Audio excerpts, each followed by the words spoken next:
There we go. Yes. Approachable, far from snooty, the only show of its kind. This is the Cork Dorks. The Cork Dorks with Adam Montiel and Jeremy West on the Krush 92.5, the perfect blend.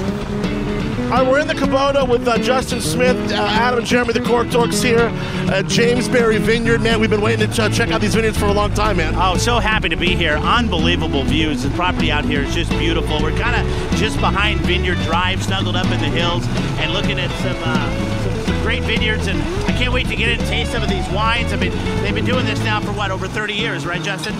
Yeah, the vineyard was planted in '81, so it's been here for a while. We've been producing wine here since the vintage of 2000. How big is James Berry Vineyards, and how big are the estate vineyards of Saxum?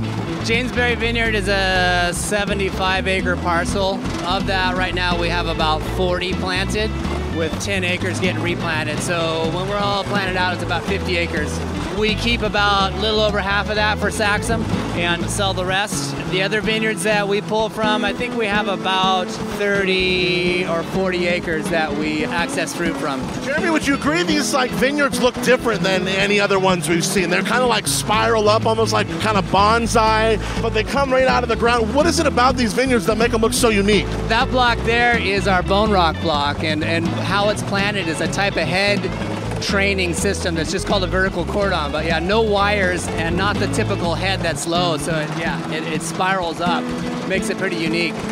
Now we're at the base of our rocket block. So it's our oldest planting of Grenache right here, and it's what forms the basis of our main blend, our James Berry Vineyard blend. So this is a 5-acre block going straight up this hill. It's all Grenache. So this is kind of the heart of our James Berry blend.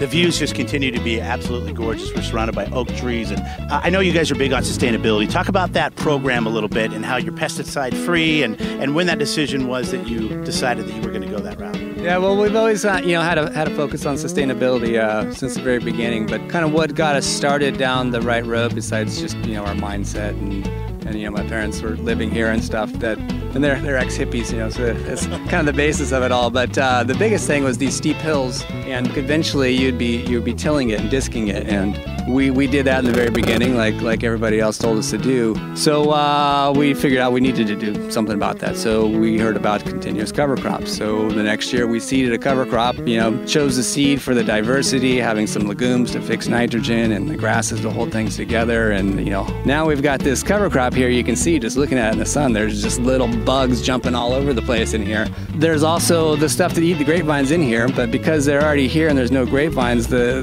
natural predators are in here feeding on them, and so they never really get a chance to population explode because it's all in balance already. That's pretty cool. Justin Smith, James Berry Vineyard, Adam and Jeremy, the Cork Dorks here. Now, when we were driving and approaching this area, we saw this one hill that had some grapes. You were talking about how a different rootstock is needed at different parts of the slope, or else it's just not going to grow right. Yeah, no, it's pretty crazy here because of these hills, because they're so old that you've got much more deeper alluvium, soil down at the bottom than you do at the top. The tops are pretty much solid rock. So if you've got a block that goes from the bottom to the top, you can't plant the same rootstock all the way through. So what we do is we figure out where that soil changes from being more fertile to being less fertile, and we change our rootstocks there. So yeah, at the bottom we've got a devigorating rootstock, and then in the middle we've got one that's just kind of middle of the road, and the top we have one that loves growing right in the limestone. So yeah, we change it within a single block. We'll change rootstocks 3 times. I mean, how hard is that to have to go from soil to rock? Obviously you have to change rootstock, but it's got to be just the whole farming practices have to be super complicated. Yeah, it is. Getting the rootstock is the biggest thing because you can't change that.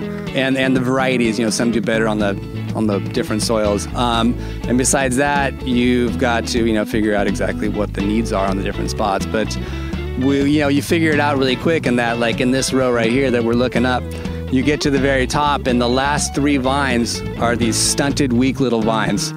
And then we changed rootstock, and boom, there are these strong, healthy vines. Justin Smith, you were hanging out. Saxum James Berry Vineyards. Did you ever have a moment when you came down here, maybe with your wife or with with Mark and Don, or just yourself, where you looked at this and you're like, wow, and just like took it all in, almost maybe got emotional a bit?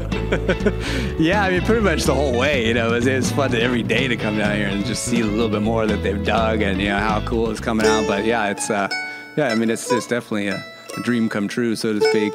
It's the Cork Dorks on the Krush 92.5, the perfect blend.